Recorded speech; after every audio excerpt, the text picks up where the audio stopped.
आफ्नै जीवनभित्र लुकेर बसेको आत्मबल, ऊर्जा, प्रतिभा, सम्पन्नता, प्रेम, शान्ति र आनन्दलाई चिनेर प्रकट गर्न नयाँ यात्रा प्रारम्भ गरौँ। जीवन विज्ञान, जीवन विज्ञान। प्रश्न छ, ऊर्जा ध्यानमा जगत ऊर्जा, जीवन ऊर्जा, परम ऊर्जा भनेर ऊर्जालाई 3 भागमा वर्गीकरण गरिएको छ। यो जगत ऊर्जालाई स्पष्ट गरिदिनु भएमा आभारी हुने थिए। सुन्दर प्रश्न छ। जगत ऊर्जा के हो? जगत ऊर्जाले हाम्रो जीवनमा कस्तो प्रभाव पार्छ?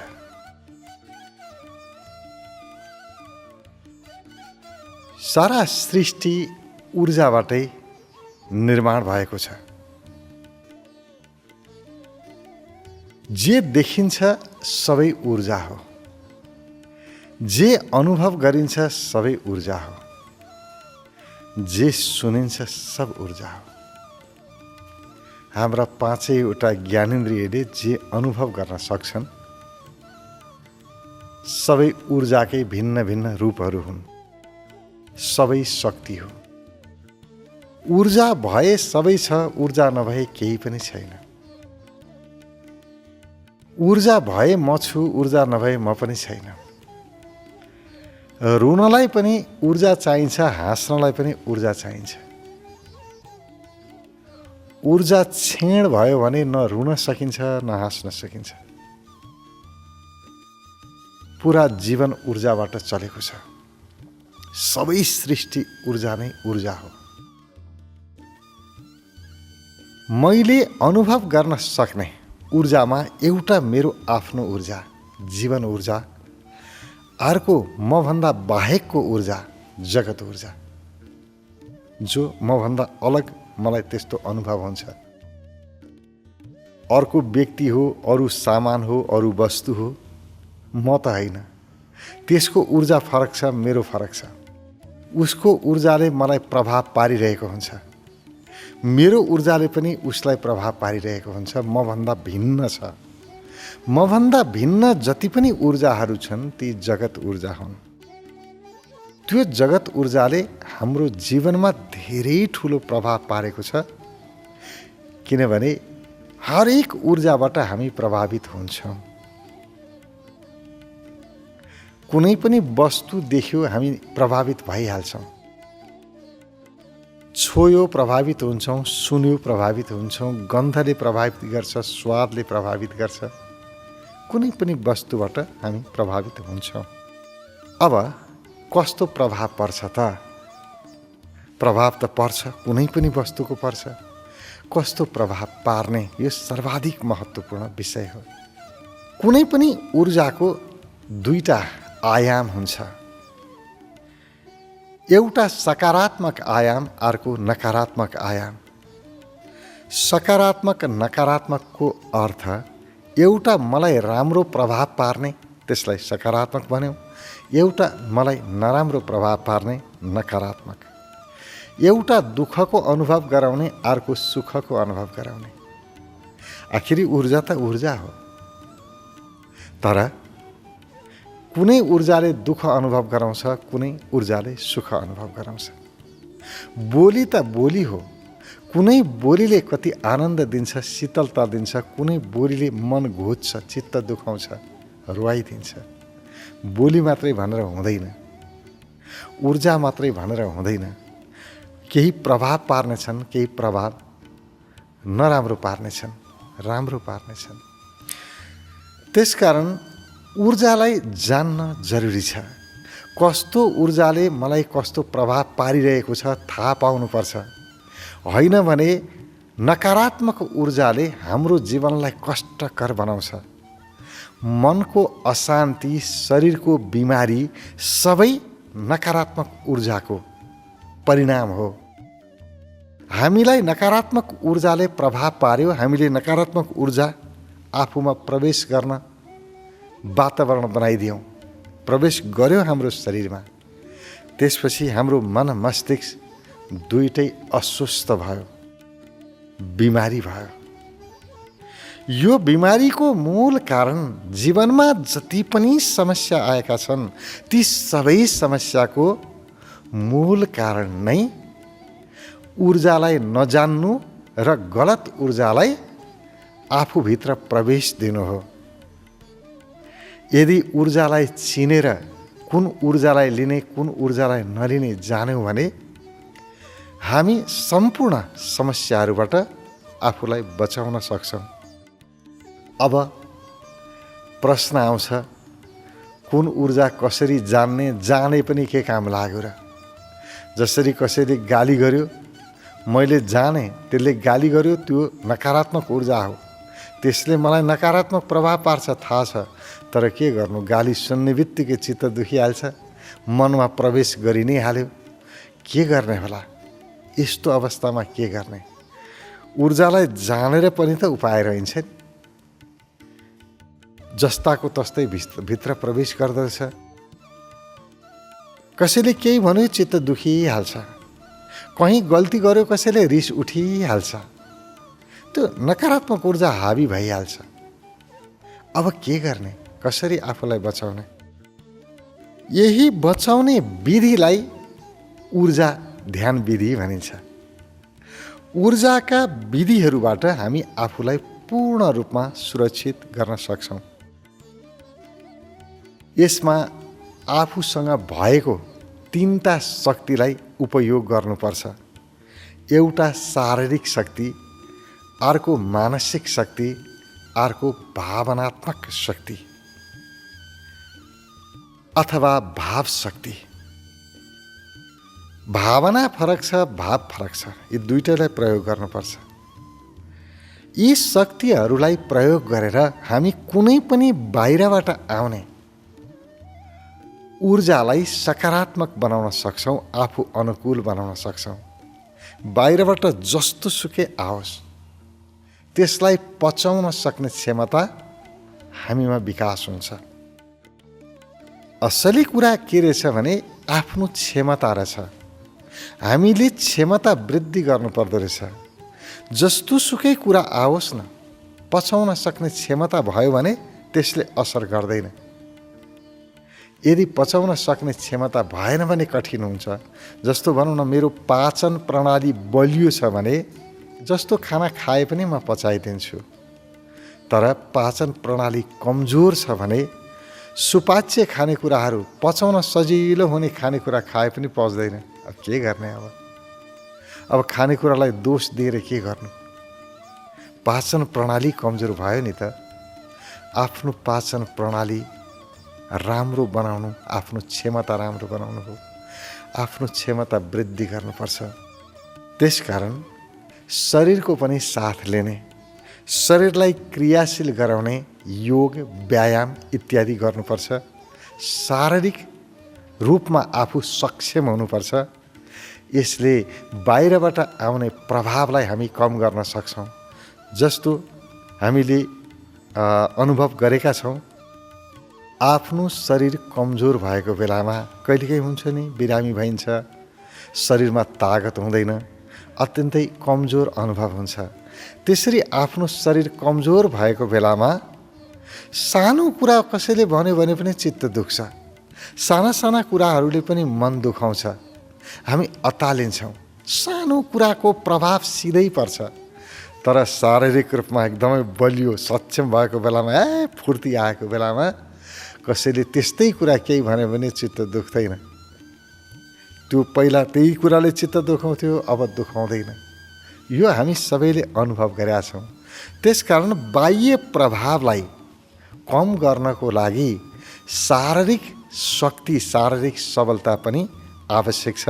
त्यसको लागि योग, प्राणायाम, ध्यान इत्यादिको प्रयोग गर्नै पर्छ। एउटा शारीरिक रूपमा सबल बनिराखौँ, शरीरलाई कमजोर हुन नदेऊ। शरीरलाई खानपानले, त्यसपछि व्यायामले, आहार विहार भन्छ नि, त्यसले शरीरलाई तन्दुरुस्त बनाउनुपर्छ। दोस्रो, मन। हाम्रो मन अस्थिर भयो भने यो गर्ने कि त्यो गर्ने कि निर्णय गर्न सकेन, असमञ्जस छ, कुनै एउटा कुरामा टिकिरहन सकेन, आफ्नो अडान नै छैन। अहिले एउटा भन्यो, कसैले के भन्यो, फेरि अर्कोतिर लागिहाल्यो। आफ्नो कुनै त्यो मनको एउटा शक्ति हुन्छ नि, एउटा अडान हुन्छ, त्यस्तो केही पनि छैन भने पनि हामी हरेक वस्तुले, हरेक बाह्य प्रभावले तुरुन्तै प्रभावित हुन्छौँ। बाहिरी प्रभावबाट अत्यन्तै छिटो प्रभावित हुन्छौँ। जसले जे भन्यो यो हो, लागिहाल्यो, उसले ऊ भन्यो लागिहाल्यो, किनभने आफ्नो मन कमजोर छ, आफ्नो अडान छैन, के गर्ने। यसले चाहिँ हामीलाई हरेक कुराले छिटोभन्दा छिटो प्रभाव पार्छ र हामी अरूको प्रभावमा आफूलाई चलाइरहेका हुन्छौँ। आफ्नो कुनै शक्ति नै छैन जस्तो लाग्छ। यसले हाम्रो मनलाई कमजोर बनाउँछ। त्यसकारण अर्को दोस्रो मनलाई बलियो बनाउनको लागि आफ्नो अडान, आफ्नो सङ्कल्प शक्तिको विकास गर्ने।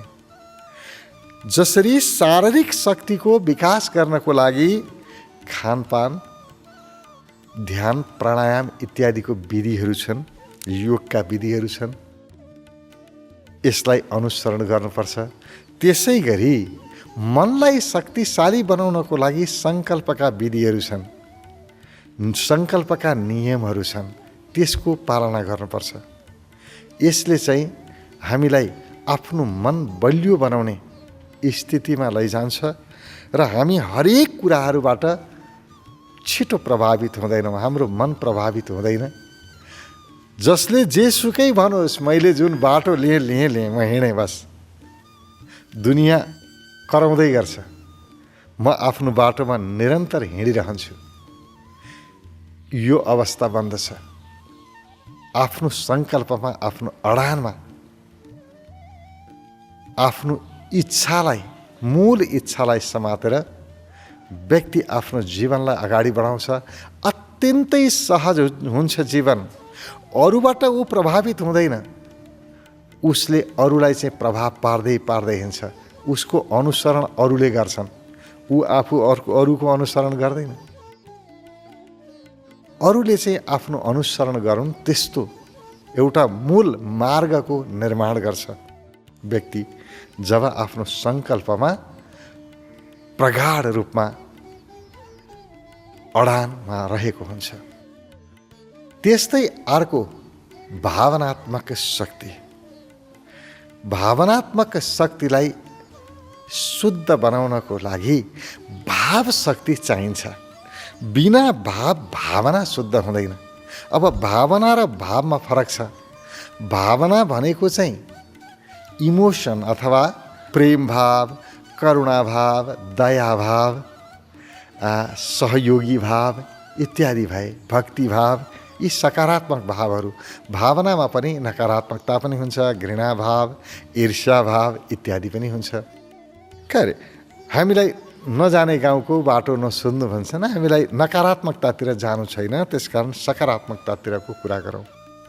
दया, प्रेम, करुणा, भक्ति, सहयोग, सेवा इत्यादि यी भावका आयामहरू छन्, क्षेत्रहरू छन्।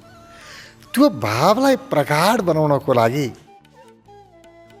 आफ्नो भाव शक्तिलाई जगाउनुपर्छ। अब भावना ठिक भएन भने, भावनामा अडान भएन भने, भावना शक्ति बलियो भएन भने हामीलाई फेरि बाहिरी प्रभाव एकदमै छिटो पर्छ। किनभने हाम्रो भाव तुरुन्तै परिवर्तन भइरहन्छ। अहिले एकैछिन प्रेमको भाव थियो, एकैछिनमा फेरि रिसको भाव आइहाल्यो। एकदमै छिटो छिटो प्रभावित हुन्छ, अस्थिर हुन्छ। मलाई प्रेमल बनाउन पनि अरू चाहिन्छ, अनि मलाई फेरि घृणा भावमा लैजान पनि अरू नै चाहिन्छ। अरूले तुरुन्तै मलाई प्रयोग गरिरहेका हुन्छन् कि मेरो भावलाई तुरुन्तै परिवर्तन गरिदिन्छन् बाहिरी विषयहरूले। ती बाहिरी विषयहरूबाट आफूलाई बचाउनको लागि भाव शक्ति। भावको अर्थ हुन्छ छ, अभावको अर्थ हुन्छ छैन। भाव शक्तिमा टिकेर बस्नुपर्छ। जब भावमा व्यक्ति स्थिर रहन्छ, छमा स्थिर रहन्छ, तपाईको भावना पनि स्थिर रहन्छ। कसैले पनि हल्लाउन सक्दैन भावनालाई। जसरी अहिले यतिखेर मलाई कसैप्रति सद्भाव छ, राम्रो छ, प्रेम भाव छ, भक्तिभाव आएको छ, त्यो भक्तिभावमा स्थिर रहनको लागि चुपचाप बस्ने, वर्तमानमा आउने, यो क्षणमा, अहिलेको यतिखेरको क्षणमा म टिक्नै पर्छ। यो क्षणमा जे छ त्यो भाव, यो क्षणमा जे छैन त्यो अभाव। त्यसकारण अभावमा होइन, भावमा रहे, भावभित्र भावना बन्नुपर्छ। भावनामा भाव रह्यो, भावना छ, यतिखेर म भक्तिमा छु, बस्छु। यो क्षणमा खिच्नुपर्छ। यो क्षणमा जब व्यक्ति यो क्षणमा भइरहेको भक्तिको अनुभूतिलाई स्थिर गर्छ, वर्तमानमा टिकाइराख्छ, उसलाई कुनै पनि बाह्य प्रभावले उसको भक्तिलाई हल्लाउन पनि सक्दैन, छुन पनि सक्दैन। बाहिर जसले जे सुकै भनोस्, जे सुकै गरोस्, उसको भक्ति भावलाई कसैले टसमस गर्न सक्दैन। यदि भावमा आउन सक्यो भने त्यसरी भावना स्थिर रहन्छ। तर हामी भावमा आउँदैनौँ, अनि भावनामा चाहिँ छौँ। हामी भावनामा यताबाट यता बग्यो, उताबाट उता बग्यो, कहिले नकारात्मक भावना, कहिले सकारात्मक भावना। हाम्रा भावनाहरू तितर बितर भइरहेका छन्। त्यस कारणले आफ्नो भावनालाई बलियो बनाउनको लागि, सक्षम बनाउनको लागि, स्थिर बनाउनको लागि हामीले भाव शक्तिको प्रयोग गर्नुपर्छ। र यसरी यी तीनटा शक्तिलाई प्रयोग गरेर हाम्रा जीवनका कुनै पनि समस्याहरू हामी समाधान गर्न सक्छौँ। आफ्ना जीवनका सबै समस्याहरू समाधान गर्ने, जीवनमा सुख, शान्ति, समृद्धि जुन हामी सबैको चाहना हो, हामी सबैको इच्छा हो कि सुख पाइयोस्, समृद्ध होस् जीवन, शान्त होस् जीवन, सुख, शान्ति, समृद्धिको चाहना हो। यो चाहनालाई हामी यी तीनटा शक्तिलाई प्रयोग गरेर अथवा यी तीनटा शक्ति, तीनटा ऊर्जालाई जानेर, चिनेर, यो ऊर्जाको प्रयोग गरेर हामी प्राप्त गर्न सक्छौँ, सुख, शान्ति, समृद्धिको अनुभव गर्न सक्छौँ। अब प्रश्न आउँछ, यसलाई कसरी प्रयोग गर्ने? मैले तीनटा शक्तिको पहिचान त गराएँ। शारीरिक शक्ति, यसलाई योग, ध्यान, प्राणायाम इत्यादिले बलियो बनाउँछ। खानपान, आहारले बलियो बनाउँछ। शारीरिक रूपमा हामी सक्षम हुन्छौँ, शक्तिशाली अनुभव हुन्छ, ऊर्जा भएको अनुभव हुन्छ। मानसिक शक्ति, सङ्कल्प प्रगाढ भयो भने मानसिक शक्ति वृद्धि हुन्छ, मन स्थिर हुन्छ, आफ्ना इच्छाहरू पुरा गर्न सजिलो हुन्छ। त्यसपछि भावनात्मक शक्ति, वर्तमानमा रहेर, भावमा रहेर आफ्नो भावनालाई प्रयोग गर्यो भने हाम्रो भावना शक्ति प्रगाढ हुन्छ। यी कुराहरू त हामीले बुझ्यौँ। अब यी तीनटा शक्तिलाई प्रयोग गरेर हाम्रा दिनानुदिन हुने दैनिक समस्याहरू या दैनिक आउने प्रभावहरूलाई कसरी व्यवस्थित गर्न सकिन्छ। जस्तो कुनै दिन बिरामी भयो, त्यो बिरामीको उपचार कसरी गर्ने? कि फेरि गएर चाहिँ औषधि नै किन्न दौडिने हो कि हामीसँग पनि आफ्ना बिमारी निको गर्न सक्ने क्षमता छ? हामीसँग पनि रोगसँग लड्ने क्षमता छ कि औषधिमा मात्रै छ? प्रश्न यो रहन्छ। ठिक छ, कति बिमारीहरू छन् औषधि खानु पर्ला, खाए हुन्छ, तर अनगिन्ती बिमारीहरू छन् जसलाई औषधिको आवश्यकता पर्दैन। साँच्चै भन्ने हो भने ऊर्जा ध्यानको प्रयोग गर्न जान्यो भने त कुनै औषधिको प्रयोग कहिल्यै पनि गर्नु पर्दैन। असाध्य रोगहरू, निको हुन नसक्ने दीर्घ रोगीहरू पनि त्यो दीर्घ रोगबाट मुक्त हुन सक्छन् यदि ऊर्जा ध्यानलाई बुझ्यो र प्रयोग गर्यो भनेदेखि। त्यसकारण बिमारीबाट हामी निको हुन सक्छौँ, शारीरिक बिमारी होस्, मानसिक बिमारी होस्, दुईटैबाट हामी मुक्त हुन सक्छौँ। त्यसै गरी हाम्रा अन्य समस्याहरू, जस्तो एउटा काम हात हाल्छौँ, काम हुँदैन, हाम्रा यता गऱ्यो उता बिग्रिन्छ, उता गऱ्यो उता बिग्रिन्छ, सम्बन्ध बिग्रिन्छ, एउटा गऱ्यो अर्को रिसाउँछ, हामीलाई हरेक कुराले उथल पुथल बनाएर हुन्छ नि जीवनमा। सम्पूर्ण उथल पुथलबाट हामी आफूलाई व्यवस्थित गर्न सक्छौँ, जीवनलाई पूर्ण रूपमा व्यवस्थित गर्न सक्छौँ। ऊर्जा ध्यानको प्रयोग, जगत ऊर्जाको प्रयोग गरेर आफ्ना सम्पूर्ण समस्याहरूको समाधान हुन सक्छ। कसरी हुन सक्छ त? जगत ऊर्जाको प्रयोग गरेर हाम्रा सम्पूर्ण समस्याहरू समाधान कसरी हुन सक्छ? हामी अर्को एपिसोडमा यस बारेमा चर्चा गर्छौँ।